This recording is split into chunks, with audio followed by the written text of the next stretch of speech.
All high-functioning autistics are, in some sense, imposters. People pretending to be normal when, in fact, each stands at a window in a sheltered house and waves at passers-by on the sidewalk. Some autistics are more successful at coping and prospering, but each stands at a window. In my case, I've always been a conscientious worker, even though the jobs I've had in my life have paid very little. The first real job I had was working as a grill cook at McDonald's. In 1977, the average stay for an employee at that job was 2 months. I worked there for 1.5 years. I have never liked any job that I've had in my life, but I've been a good employee at all of them. A situation may develop where, let us say, the owner of a hardware store hires a young autistic clerk. This employee is very precise and thorough. They keep the screws and nails in the right boxes and never complain.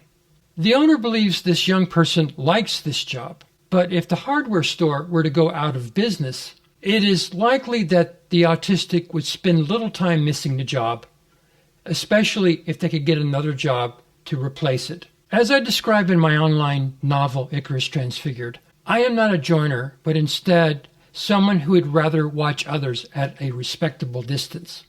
Part of my comfort zone is to make others feel comfortable. But this is less an altruistic desire than simply a need to appeal to common civility. However, this perspective can be misunderstood. When I was a child, my mother used to arrange play dates for me with other little boys. I would go to the play date, have fun, but express no interest in fostering a friendship afterwards. This angered several little boys. Later in life, I was able to forge genuine friendships with others, but it was rarely something I sought unless the situation grew out of work or school.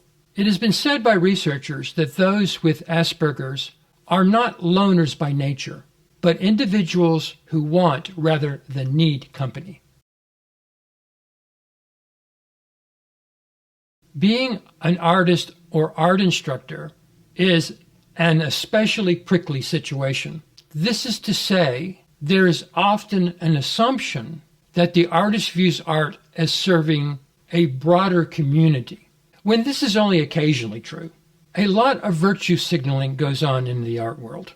Autistics may or may not join in this messaging, but if the core mission statement, that is to say, art making, becomes secondary, then this is just another version of a hardware store going out of business. Here is an excerpt from my online blog, which explains my view on art and community.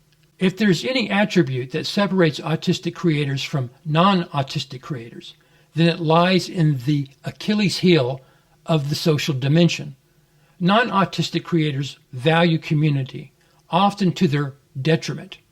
They become distracted by squabbling, pecking order among members, and all the difficulties one may imagine arising from family life. More so, non-autistic creators budget a lot of time for such things. They appear, from an autistic view, to lack the ability to concentrate and, necessarily, the drive to be both selfish and self-reliant.